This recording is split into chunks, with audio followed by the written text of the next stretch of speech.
He wasn't poor. He wasn't reckless.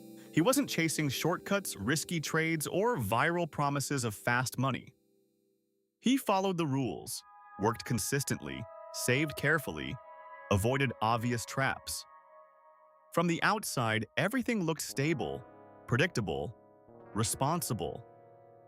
But when pressure started building inside the system, nothing dramatic happened.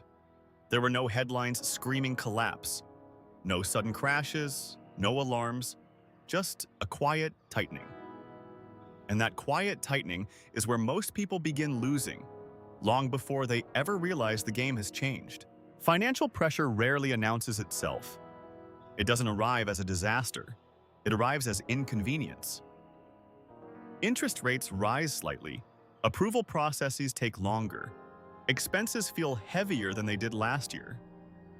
Nothing is broken, but something feels tighter. Monthly payments don't explode overnight. They simply start competing with everything else in life at the same time. And when that happens, most people don't reduce exposure. They protect comfort. They maintain lifestyle. They delay adjustment, because adjustment feels painful, and pain in the present feels more real than risk in the future. During stable years, leverage feels intelligent. Debt looks efficient. Credit feels strategic. Expansion appears responsible. When money is cheap and access is easy, borrowing doesn't feel dangerous. It feels like progress. A mortgage at a low rate seems harmless. A car payment feels manageable. A business loan looks like ambition. Individually, each decision makes sense, but together they create dependency. Dependency on income staying stable. Dependency on rates staying low. Dependency on a system remaining forgiving. And dependency hides inside comfort. The problem is not debt itself. The problem is assumptions. Every long-term commitment quietly assumes that tomorrow will look like yesterday. That income will continue. That credit will remain accessible. That refinancing will always be possible. But financial systems do not collapse instantly. They compress. Banks tolerate less risk. Approvals slow down. Margins shrink. From the outside, everything still works. But internally, flexibility disappears. And when flexibility disappears, pressure begins to concentrate. When pressure builds, most people react in the same way. They try to preserve stability. They refinance instead of reduce. They extend terms instead of cutting exposure. They take new credit to cover old commitments. It feels logical. It feels responsible because nothing has collapsed yet. But what they are really doing is increasing fragility at the exact moment the environment is becoming less forgiving. They protect comfort, but they weaken structure, and structure is what determines survival. Here is the shift that changes everything. Survival in finance is not about being right. It is about not being trapped. You do not need to predict the exact timing of volatility. You need to avoid standing where pressure will hit hardest. That means asking uncomfortable questions early. What happens if income drops 30%? What happens if interest rates rise again? What happens if access to credit disappears? If the answer creates stress, exposure is too high, and high exposure always feels safe until it isn't. The system rewards expansion during good times. It rewards confidence. It rewards borrowing. It rewards visible growth. Conservatism looks boring. Liquidity looks unnecessary. Caution feels unambitious. But cycles always turn. And when they do, the reward structure changes. Suddenly, flexibility becomes power. Liquidity becomes freedom. Low leverage becomes protection. The same decisions that looked timid during expansion become the only reason someone survives contraction. Most people optimize for growth. Very few optimize for survival. What destroys people is not the crash itself. It is overexposure before the crash. When commitments depend on a single outcome staying favorable, there is no room for error, no room for delay, no room for income fluctuation, no room for mistakes, and mistakes always happen. The economy does not respond to effort. It does not reward belief. It does not protect optimism. It responds to structure. If your structure requires perfect conditions, you are already fragile. Most financial stress does not come from one catastrophic mistake. It comes from many reasonable decisions made under comfortable conditions. People expand when income feels predictable. They commit when confidence feels justified. They increase lifestyle when growth feels permanent. Nothing looks reckless, but expansion reduces flexibility, and reduced flexibility increases pressure when conditions shift. By the time volatility becomes visible, commitments are already fixed, and fixed commitments are dangerous in changing environments. The dangerous phase is not the collapse. It is the transition. The moment when conditions stop improving, but people continue behaving as if they are. When income growth slows but expenses remain expanded. When refinancing becomes harder but commitments stay large. When credit tightens but lifestyle expectations do not.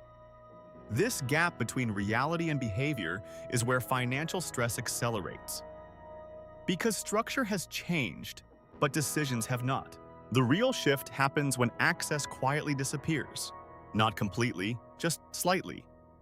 Banks become selective. Approvals take longer. Interest rates move upward again. Requirements increase without announcement. Nothing collapses, but tolerance shrinks. And shrinking tolerance changes behavior. Opportunities that once required confidence now require sacrifice. Refinancing that once felt automatic now demands negotiation.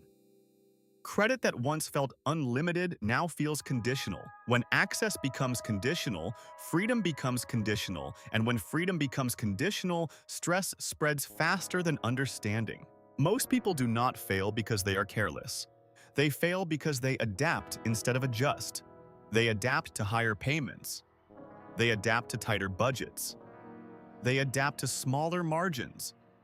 Adaptation feels strong. It feels resilient. But adaptation without structural change is slow exposure. When you adapt without reducing risk, you are normalizing pressure. And normalized pressure becomes permanent. Over time, stress stops feeling urgent. It starts feeling routine. And routine pressure is the most dangerous kind. There is a difference between surviving expansion and surviving contraction. During expansion, risk is rewarded. During contraction, restraint is rewarded. During expansion, confidence creates opportunity. During contraction, discipline preserves stability. Most people train themselves for growth. Very few prepare themselves for tightening. They learn how to earn more. They learn how to invest. They learn how to scale. But they rarely learn how to reduce exposure. They rarely practice operating with less. They rarely build systems that function under pressure. And that imbalance creates predictable outcomes when cycles inevitably turn. Positioning is rarely visible from the outside. Two people can earn the same income, live in the same city, and appear equally successful. But internally, their structures can be completely different. One depends on constant growth. The other depends on margin. One relies on favorable conditions. The other prepares for unfavorable ones. When volatility arrives, their outcomes separate quickly. Not because one predicted the future, but because one respected uncertainty. Uncertainty is not an event. It is a constant. The biggest financial mistake is assuming stability is permanent. Stability is temporary. Growth is temporary. Easy credit is temporary. Low rates are temporary, but commitments are not temporary. Once you sign them, they remain. And if your commitments were built during easy conditions, they will feel heavier during tightening. The system does not care when you entered. It only responds to current structure. If your structure leaves no room for decline, decline becomes destructive. If your structure allows flexibility, decline becomes manageable. That difference defines survival. The people who survive financial tightening are not those who move fastest. They are those who positioned themselves early. They reduced exposure before pressure forced them. They built margin before it became necessary. They valued liquidity before it became scarce. These decisions do not look impressive during expansion. They look cautious. They look conservative. They look unnecessary. But when volatility spreads, those unnecessary choices become the reason someone stays stable while others are forced to react. Survival is rarely dramatic. It is procedural. The most dangerous financial moment is not when markets fall.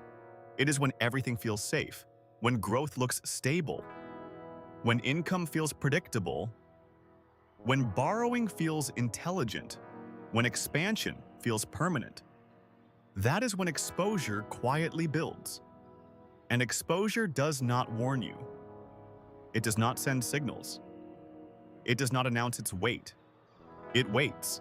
It waits until conditions shift, until access tightens, until flexibility disappears. And then it reveals who built margin and who built dependency. Crashes do not destroy prepared people. They expose overexposure.